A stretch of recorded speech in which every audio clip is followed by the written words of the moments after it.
I've been trying to come up with new jokes this week, as usual, and it seems like I'm not really. It doesn't seem like I'm in the creative mindset to be coming up with jokes. Instead, I'm in the mindset to be coming up with horrible stories.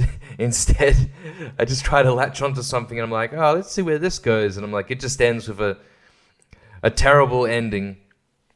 So an example of one is like, there's this guy who every day when he's walking to work or wherever, he walks across a homeless woman, and he gives her a little bit of money each day, and they even start to chat a little bit as with each day as he walks by, and they get to know each other a little bit, and he then thinks that he'd do something nice for her. He's a bit of a cook, a little bit of a chef, so he decides to bake a pie. Like an apple pie for her, and he puts the apple pie in like a glass bowl, and he brings it to her when he's walking along, and he says, "Yeah, you can have this, you can eat it," and she's really thankful and very grateful. And he says, "No worries, next time I see you, tomorrow I'll just pick up the bowl," and she's like, "Yeah, it's all good." And later on, he discovers that he finds out that the woman, her and her husband, both on the streets, they ate the pie. Then they got into an argument, and the husband smashed the glass bowl and took a shard of it and used it to stab her to death. God, I'm a real sick puppy who come up with this kind of crap. Yeah, I've just been going over those sort of things in my mind. Look, here's one that's like not quite as bad, but still. And this is true, this one. This happens to people, really. I didn't even come up with this. I've just heard it, but like, there's this chick. She's quite young, and she has an audition for singing or acting, whatever it is. But she has an audition coming up like in a week, and she's getting all prepared. She's like memorizing the lines and really getting it like practicing every single day, hours and hours, really trying to make sure she gets it right and trying to make sure that she's really in a good like headset when she goes and does it. So she feels good. She feels really prepared. The day comes. She has a sister who's about the same age, drive her there, and she goes to the audition. She does it, and she feels like it went really well. All that hard work paid off. But just before she leaves the audition people there see her sister and say, "Hey, who's that?" And she's like, "Oh, that's my sister. She drove me here." And they go, "Oh, she looks like our type." And then, so the sister comes in and also does the audition, having, right on the spot, and they just give her the lines, and she gets the role instead. Hey, like I say, that's not me being sick. That's real. That's real life, man. I mean, hang on, I had another one. I came up with it today. Okay, I think I've got it. This is the first thing that I came up with today. I woke up this morning and I thought of this fucking thing right here instead of an actual joke. But so there's this young boy, and there's these people suspect that he's been molested, but he keeps saying that he hasn't. But they very much suspect that he has, and he may be either lying or just doesn't want to get in trouble. So they decide to send him to like a bit of a camp for a few days, where boys go to sort of deal with a recent molestation kind of incident in their life. So he goes there, and during those few days, he is indeed molested by the other kids that are there. And then it turns out he was never molested at all, and he didn't need to go there after all. But he has to go there now, doesn't he? It's the snake eating itself. It's a paradox right there. Oh man, oh man, I ought to tell these on stage and see how much the fucking audience loves these. That's what they paid for. That's what they came out tonight to see some horrendous catharsis of some sort. speaking of comedy, like I heard about, oh no, Gilbert Gottfried died. What a shame. So I hadn't really watched a lot of his stuff, but I saw yesterday he has a special called Dirty Jokes, and I was looking for it, and I spent a little bit of time trying to find it. Like I couldn't find it, but it was on Pirate Bay. It's been there for like 13 years. He's dead now. He's not getting any money from this, so fuck it. And there's nowhere else I could buy it apart from iTunes. But fuck that. So I got it. I downloaded it and I started watching it, and I was really enjoying it. Like he does seem to be like pretty jokey. It's very jokey jokes that he does. So I'm watching it, but then I realize that I'm noticing like some of the jokes he does I've very much heard before.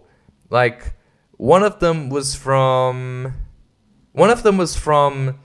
the Eddie Murphy special about the bear and the rabbit taking a shit in the woods. As soon as he said bear and rabbit, I'm like, I've heard this joke before. I'm like, are these jokes? There was another joke. I couldn't remember exactly which one, but I think it was the first joke that I saw in this that I recognized. I was like, I heard, oh, that's right. It's the one from Predator, where he's like the gynecologist and wow, big vagina. Why'd you say it twice? No, it was an echo. And you hear someone in the audience say echo as he says echo on stage. Like people know these jokes. They've fucking seen Predator. So and then I'm noticing all these other jokes that I've heard before as well. And I'm like, wait a minute. What the fuck? They seem like, I think they are the kind of jokes that are just out in the ether. They're just like, a man walks into a bar and he goes to the doctor and says, it's like those kinds of jokes. And I was all for that, but what the fuck? People are getting all hot and bothered about Amy Schumer and Carlos Mencia. These are fucking stolen jokes. If anyone saw these jokes on stage at an open mic, you'd be like, what the fuck are you doing? There's not your jokes. They are jokes. You can tell them to people, but they're not yours to do on stage. What the fuck? Oh man, I remember there's only one time I've been to open mic and I've seen a guy blatantly do other people's material. He was, this was quite a few years, like fucking goddamn 10 years ago. But yeah, I saw him. He was like some cracker ass motherfucker. And he goes on stage. The first joke he did, when you grab the mic stand, you move it to the side. He says, what does he say? I just get Kim Kardashian out the way or whatever. Like, just a skinny joke again. She's not that skinny. No. You know what? It's a bit of an old joke now because this was back in the anorexia days. But yeah, I remember some comedian, like a proper one in Edinburgh or whatever, when he took the mic away, he was like, got to get Posh Spice out of the way. Ha ha ha. Yeah, so I was like immediately like, oh, all right. Did you happen to just come up with that joke and someone else has done it?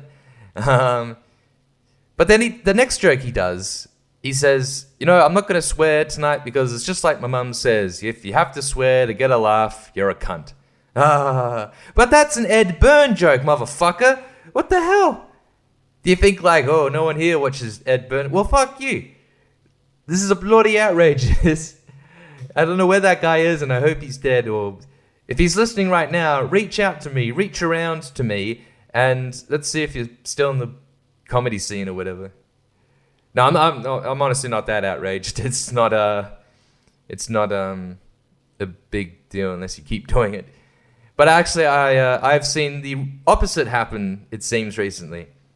I saw Jimmy Carr, like one of his recent specials. He had a joke that I saw an open micer do 10 years ago. It's such a great joke. The guy, not Jimmy Carr, the guy said, oh, it's really awkward when you live with your parents, Like one time, my mum walked in on me while she was masturbating. I laughed so hard that guy said his next joke, and it wasn't good, but I was still laughing from the previous one. So, but yeah, Jimmy Carr said, it's the same joke. And I'm like, hey, motherfucker, that's someone else's joke. I don't know who, but it's someone out there. If they haven't killed themselves yet, they should sue you. And I think in that special, I think he stole one of my jokes as well. Cuck. cocksucker. Cocksucker, motherfucker. Anyway, yeah, this whole stealing jokes and everything. Yeah, I'm not down with. Oh, whatever. I don't care. No, I understand. Like, it's obviously. Look, these sort of jokes with the the vagina echo and the bunny and the rabbit and the rabbit and the bear, like shitting and whatever. You can tell those jokes to people. It doesn't matter because they're out in the ether. Even if it is a comedian's joke, you can just take it and tell it to someone else. Fine. But when you get on stage, that's when the game changes, man. If you're gonna steal one of my jokes, bro, I'm gonna get up there and Will Smith your ass, motherfucker. You wanna throw down in the octagon? Coming at you, man. We'll have Joe Rogan commentating and everything, biatch. I'm gonna fuck you up, man. You don't know who you're dealing with, man. I'm the featherweight champion. What's the one just on the? Well, not even. What's the lowest weight? Not featherweight, like air weight. When you weigh 70 kilograms. I'm more like 73, but yeah, bro. Doesn't matter how much you weigh. I'll throw your ass down. I'll go all what was that wrestler's name who used to like stomp his ass on people's faces? Rafiki? That guy. I remember seeing him on when I watched wrestling as a kid. I saw him doing that to The Rock, and then these medics came in and they really had to like fuck around with The Rock, and I was like, is this part of the bit, or was The Rock like, holy shit, man, you stuck your ass so far in my face, I'm legit. The smell, he had to pass out.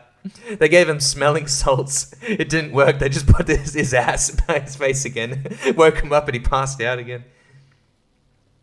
Oh, man. Hey, speaking of Will Smith, man, I'm sure there's a lot of people out there that are going to agree with me on this, but like, so this whole thing happened, whatever, back to the Ukraine-Russia miniseries now. But I did, all this repercussions coming against Will Smith now. It's like 10-year ban and whatever. I mean, that's an honor, really, getting a 10-year ban from the fucking Academy. If that ever happened, I'd be like, can I still go to the parties? And they're like, well, if it's an after party elsewhere, it's like, yeah, that's good enough for me. Yeah, fuck, who gives a shit? It's good.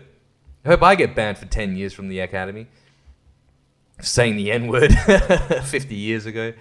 Yeah, Will Smith is...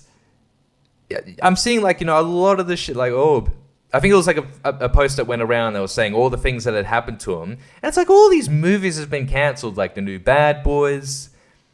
But by the way, just to quickly go on this, Bad Boys for Life was the last Bad Boys movie that came out in 2020. And I saw it, and I thought it was the fourth one, because it was Bad Boys for Life.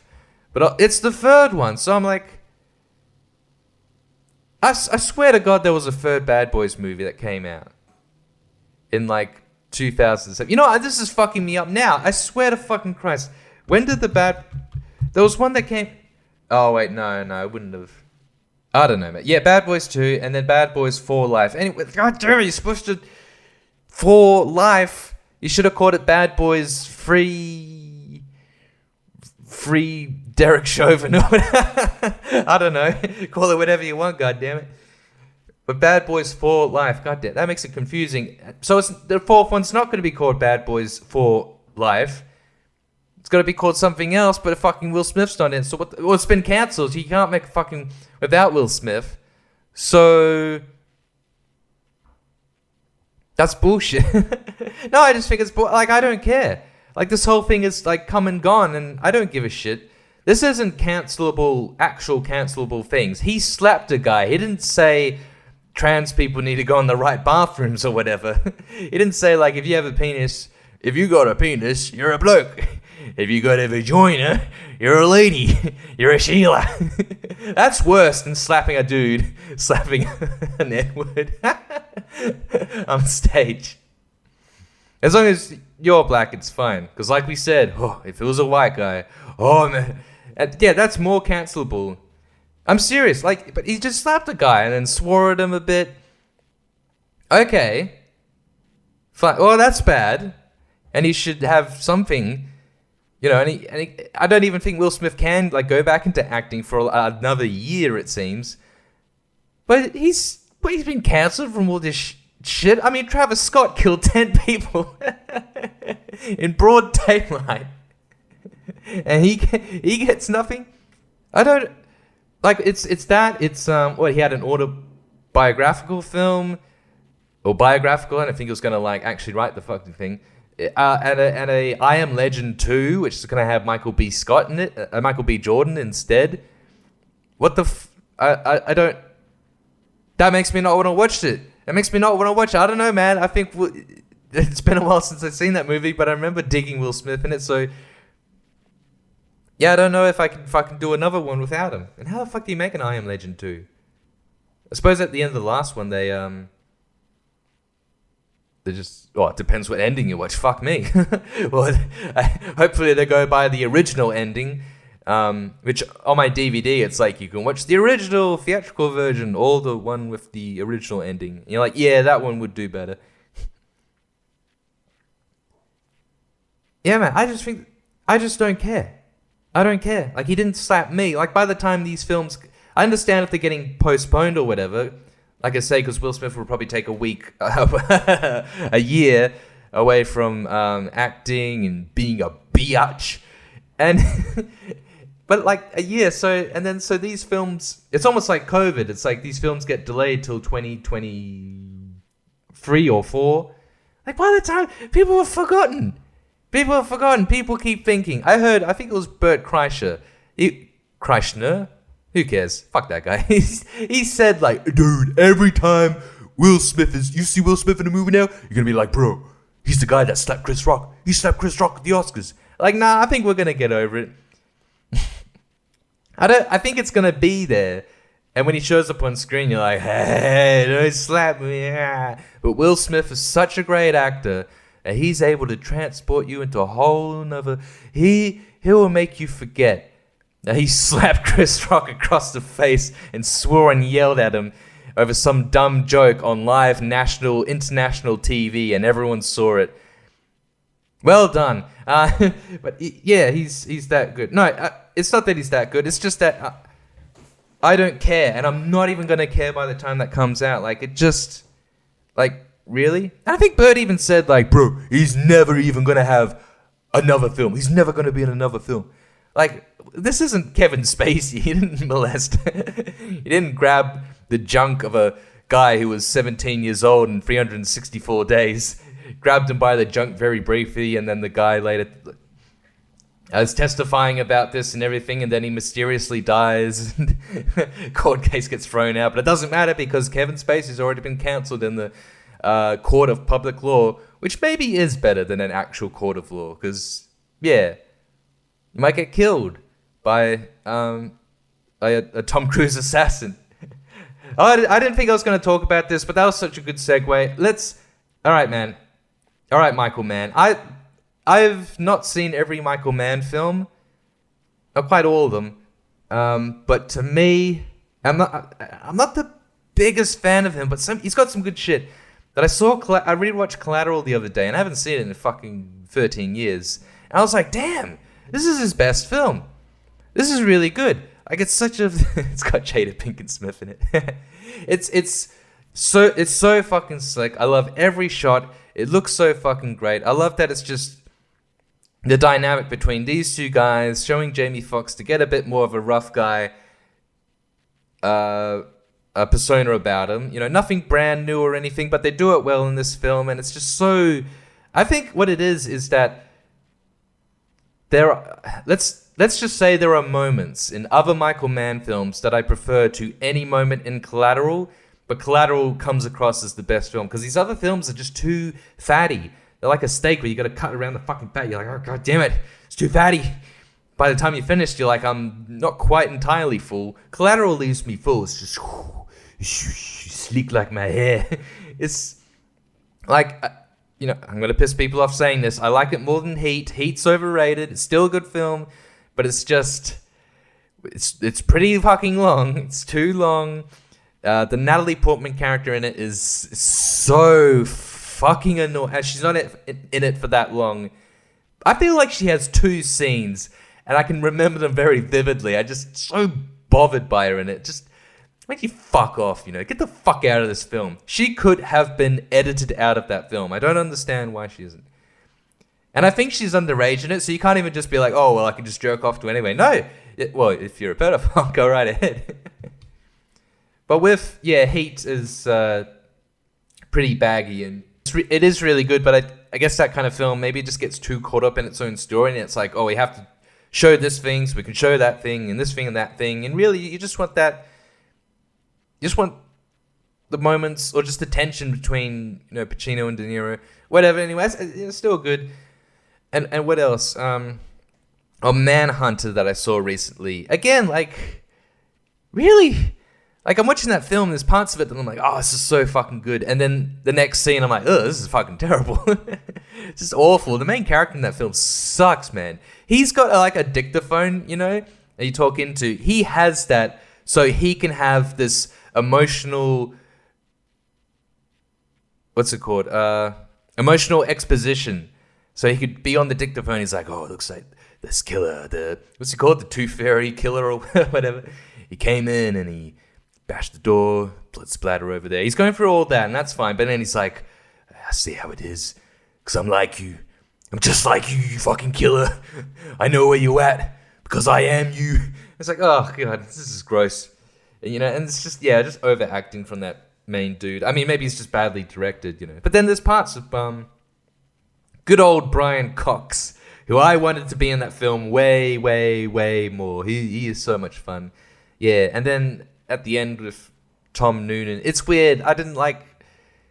It's just weird pacing. Tom Noonan, he's the killer, and there's so much of him not in the film. It's just obviously you're just thinking ooh, where's the killer? And then at the very end of the film, they just squeeze all this stuff in where he, you see the killer, and then he's at work, and he asks out this blind co-worker, and he has her over for dinner, but then he's fucking with her, and he's and it's this moment where it's oh, she can't see, and he's putting his hand right by her face, which is pretty similar to the ending of Silence of the Lambs, the same source material, which I like it more. Fuck, man, I want to watch that film tonight. I'm gonna watch fucking Silence of the Lambs. Fuck you, Manhunter. And a weird name. Manhunter sounds like a gay porno. Mindhunter would have been weird as... Oh, yeah, I gotta get Prime Video. Oh. So what was I saying? Yeah, not... And I even watched Black Hat recently, and I liked it. I dug it. I'm not a fucking not the biggest Michael Mann nut hugger. I'm criticizing his shit. But Mindhat was... Black Hunter was pretty again, pretty slick, just a nice cyber thriller, I know it's kind of stupid and it goes from one thing to the other, but that's fine. I don't mind having a little bit of that I don't know, just abbreviation, that filmic abbreviation, where it's just you got to make certain very complicated cyber things seem a little more accessible to an audience. I think that's fine. I think it's a fine enough compromise. There's the briefest amount of a love romance side story in it. You're what is this? We don't need this. He's fucking that bitch. And she's working with him. And her brother's there too. He opens the door and finds them sleeping with each other. He's just we gotta get to work. So that was annoying. So you get a bit of fat with that, but to me, Collateral is just so... it's just the 2 hours, not a big, you kind of feel like there's a love interest there, but there's not a love interest with this fucking Chada character. She's at the start of the film, and then she's at the end of the film because Tom Cruise is going around killing these people that, are part of a crime, a court trial, something along those lines. And, God, fuck me, man. I'm always trying to remember. I was watching it real drunk, so I'm trying to remember the film. Why does he throw that briefcase with the laptop and shit over the... Oh, I know why. I'm just trying to figure out when. How did he get it to throw it over? Nah, because he crashes the car at the end of the film. The taxi. Yeah. Yeah, good film for Tom Cruise. Wasn't I talking about Minority Report recently? Hey, all right, got some good old Tom Cruise. I bet Tom Cruise, one of these days, he's gonna get an Oscar. It'll be like, I think there's like only a few more Mission Impossible movies, like a couple more, and the filming in the back to back is just fucking get it over with. And I think after that he's gonna probably do more like Oscar baity films and not do so much action. And I'm just guessing, and he's gonna look a little pudgier, and he's gonna be like, oh look, I let my hair grey and everything. And they will give him an Oscar, and he'll 40 minutes beforehand will get up on stage and slap Ari Shaffir. Somehow made it into the Oscars. Why the fuck is he there doing it? Oh, that'd be fucking terrible. That'd be amazing. No, that's what the Oscars need. They need everything they can fucking get. And another dumb thing that Bert said is like, bro, you know, like I don't give a shit about the Oscars, but when I'm gonna fucking watch the Oscars next year, that's for sure. In case any crazy shit like this, there's not gonna be crazy shit. I bet you $1 trillion they won't even fucking reference it. Maybe one reference to it, but this is what the Oscars deserved, and the Oscars are nowhere near self-conscious. They don't know what they are. At least the Golden Globes had Ricky Gervais, and that was glorious. But yeah, it's not working out for them. The Oscars, Oscar Pistorius. It's funny how people saying like they're gonna like take the Oscar away. I don't think you can legit take an Oscar away and give it to someone else. I guess you could take away the statue or kick someone out the Academy like they did with Roman Polanski, who went up on stage. I mean, back in 2003, couldn't go on stage to accept his Best Director Oscar to thunderous applause from all the lefty Hollywood cunts out there because he's trapped in France, I believe, and can't go back to the US because he raped a 13-year-old in the 70s. And even though this is like the court case, that 13-year-old, like decades later, it's just like, everyone just shut the fuck up. I'm done with it. I don't need to reopen this wound and whatever. But he did that. I don't know what the fuck he's doing. And then all these people are like, oh man, we need to get Roman out of prison. Oh, what? All he did was, you know. It's like, what the fuck? What's with this amnesia? At the same time, you cunts are like pointing the finger at Woody. Like, wrong fucking person. Evidently, Hollywood are full of phonies. They're full of phonies. They're all about this fake shit. But when someone's actually happens, they're like, oh, it's just like the Fantastic Beasts movie, and everyone's like, oh, I'm not gonna watch it because J.K. Rowling is transphobic, said that trans people need to be shoved in gulags. Fuck that bitch. I'm burning all my Harry Potter books. You fucking cunt. You stupid fucking bitch. I'm a feminist. You stupid cunt. But then the real homophobia, I believe, comes from Warner Brothers. I don't think it's China, because Warner Bros. Were like, look, we're going to have a bit of a gay shit in here, but it can't be too elaborate. It has to be on the down low.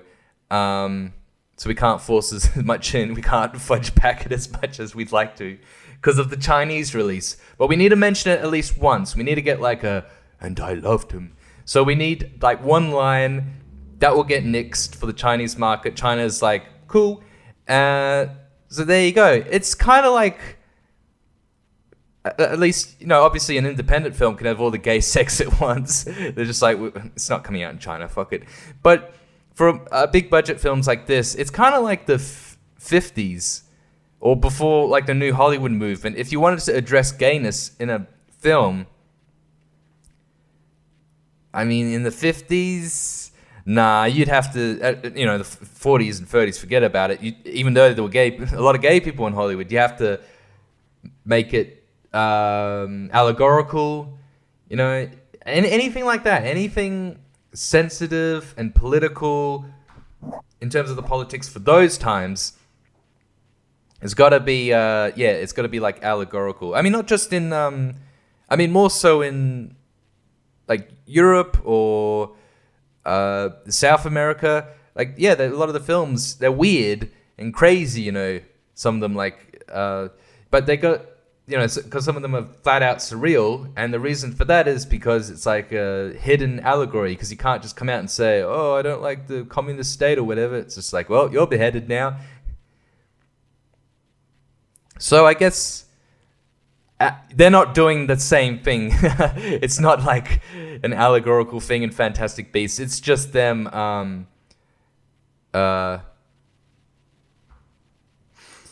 It's just them cutting out one line, being cunts about it. But it just goes to show they have to, subdue the gayness, just like in the 50s. And they got to jerk themselves off.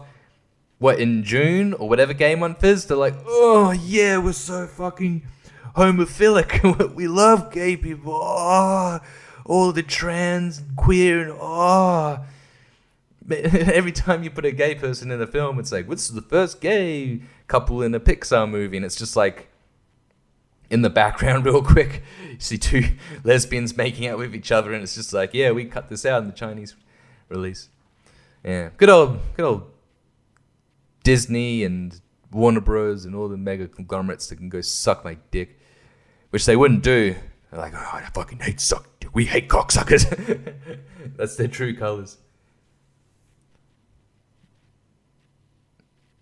So yeah, that's the Daily Brown experience. Yeah, boy.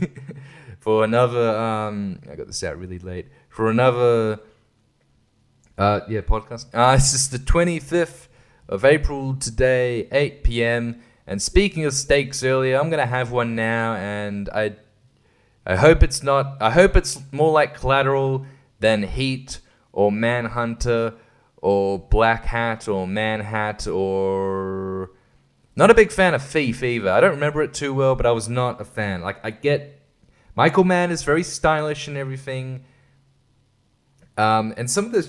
Watching Manhunter, some of the shots in that film, I was like, you know, oh, yeah, it's a really cool shot, you know. It's really got that 80s expression to it, you know. It's just like, you know, the Miami Vice kind of look, you know. But then other shots look like crap. It's just one person standing in front of a blank wall doing that emotional exposition to their dictaphone. I know you're out there, killer, and I'm going to find you because I am you. What else has he made? I haven't seen much else. Anyway, that's it.